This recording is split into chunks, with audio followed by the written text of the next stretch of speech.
నమస్తే. ముచ్చట ఏంటంటే ఇయాలైతే నాది షిప్‌లో థర్డ్ డే. నా థర్డ్ డే ఎట్లా గడిచిందో మీకైతే చెప్తా. ఇక పొద్దుగాల లేసిన తర్వాత నాకు గుర్తుకొచ్చింది. ఇది మా రోజు ఇది తీసేయి అంటుండు. ఇది ఎప్పటినుంచో ఉంచుకున్న గోల్డ్‌తో చేయించుకుంది ఇది. తీసేయాల్సి వచ్చింది. ఇక మా ఫ్రెండ్ వెయిట్ చేస్తున్నాడు. లంచ్‌కి అయితే పోయినా. ఇది లంచ్ ఈ రోజు నాది. నా షిఫ్ట్‌కి అయితే పోయినా. ఇదైతే నేను శాండ్విచ్ సెక్షన్‌లో చేస్తున్నా. 12 to 4 దాకా. ఇక 4 దాకా చేసి బ్రేక్ అయితే వచ్చిన.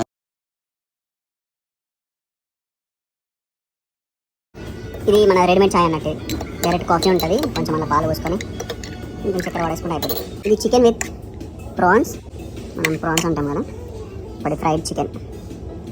అయితే మేము ఇది క్రూ మెస్ అంటాం మేము. అంటే ఇక్కడ అందరు వచ్చి మన క్రూ వచ్చి ఇక తినేది మెస్. ఇది క్రూ మెస్ అంటాము.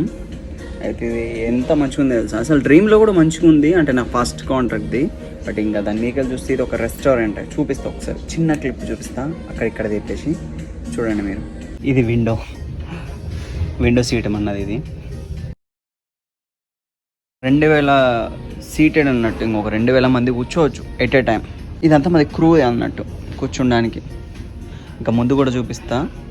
జస్ట్ ఇది శాంపిల్ లాగానే పెడుతున్నా, ఫుల్ వీడియో మళ్ళీ పెడతా. అయితే మా క్రూ మెస్ లో మాకు మెన్యూ కూడా ఉంటుంది. ఇది ఈ రోజు మెన్యూ. ఇది ఆమ్లెట్ కౌంటర్. ఇది మాకు ఇక మెయిన్ కోర్స్ అన్నట్టు. స్టార్టర్స్ అన్ని వస్తాయి దీంట్లో. ఇది డెజర్ట్ సెక్షన్.